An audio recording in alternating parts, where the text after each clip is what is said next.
Hello, welcome back to another Stragglers video.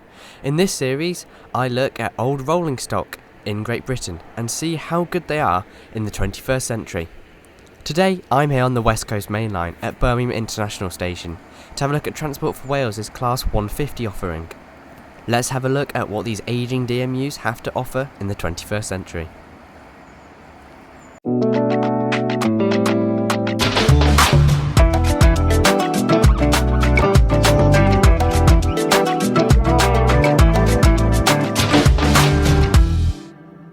The Class 150 DMUs were built between 1984 and 1987 to replace first-generation DMUs.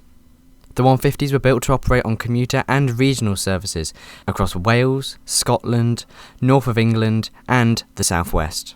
Currently, the units operate with Great Western Railway, Northern Trains, Transport for Wales and, more recently, London North Western Railway on the Marston Rail Line.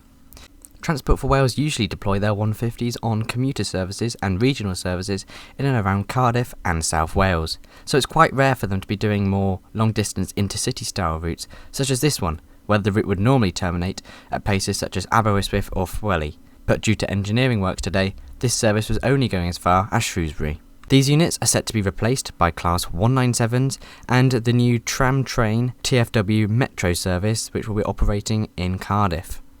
However, 150s will still operate across the UK with numerous other operators, and the future for some of these have not yet been decided, so they'll be around for a little bit longer. Anyway, with the background and history done, let's have a look at Transport for Wales' Class 150s in the 21st century. These 150s have been relatively recently refurbished and reliveried into Transport for Wales' pretty smart red, white and black livery. The vestibules are pretty basic but feature a litter bin. Inside, and I'm quite surprised, for quite an old unit, it looks relatively modern. It's 2+2 seating with these nice wooden style tables, and the train itself looks pretty smart.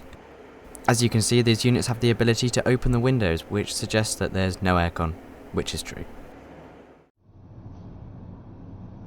There's a large space for wheelchair and disabled users, and the disabled toilet was very clean and modern. So far, my first impression of these units have been relatively positive. Now a look at the seat. We start things off with a relative negative point. Legroom is quite tight, and the tray table is relatively small and flimsy. There also seems to be a sticker left in place that hadn't been cleaned off properly. However, each airline style seat features a 3-pin plug and 2 USB sockets, which I approve of. These trains also feature armrests, and if you want to know about seat comfort, I found them to be relatively decent. They're not as good as the Class 158s I reviewed in my previous video, but they're still pretty decent. Each table seat featured a large table, and legroom was okay here. There are 6 charging ports per table, which is very good, and for some reason the controls for the heating. Luggage racks were provided above, and as mentioned previously, there's no aircon here, so windows were openable. I like the new LEDs these trains were given, but I found the overall cleanliness was quite poor. Well, we were almost ready to depart for Telford Central. We departed around 8 minutes late, and I believe this was due to a crew shortage.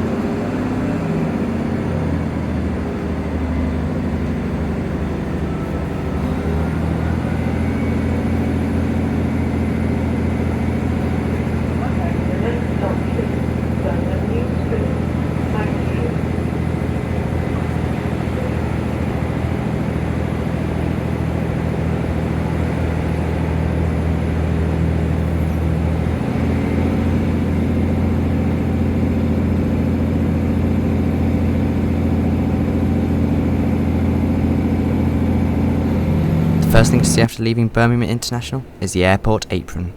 With the windows open, these units can be incredibly noisy.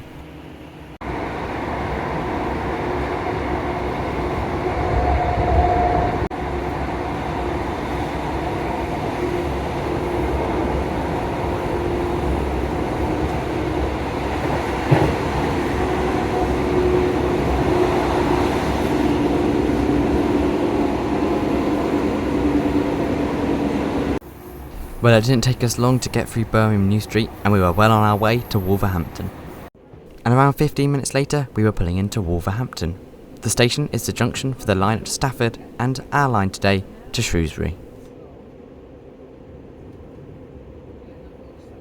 The station itself has recently gained a brand new station building and the extension of the Midland Metro to Wolverhampton Station itself.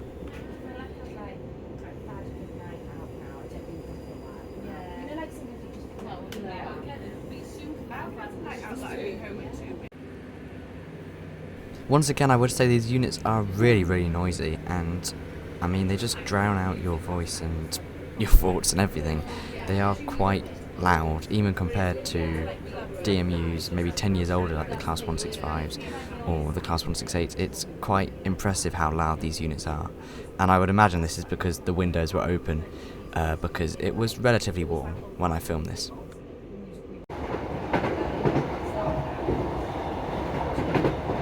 As we run over Oxley Viaduct, after we get a good view at Oxley TMD and the brand new Avanti West Coast Class 805s.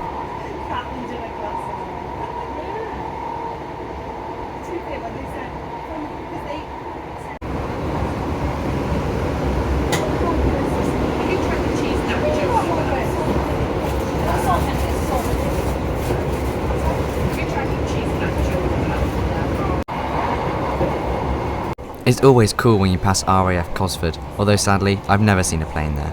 The station itself is only served by West Midlands Railway services between Birmingham New Street and Shrewsbury, although there are peak time Transport for Wales services. Well, we were now on the approach to Telford Central, my destination for the day. So what do I make of these ageing Class 150 DMUs? Well, I think the Transport for Wales ones are actually quite good.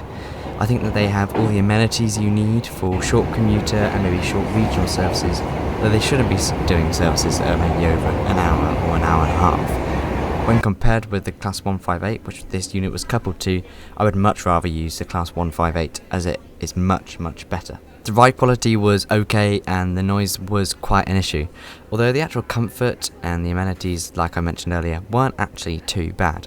The Transport for Wales ones, though, are probably the best ones that are in operation at the moment. Anyway, thank you very much for watching this Stragglers video. I hope you've enjoyed. You can check out the whole series in the link in the description below, and I will leave you with our departure from Telford Central. Goodbye.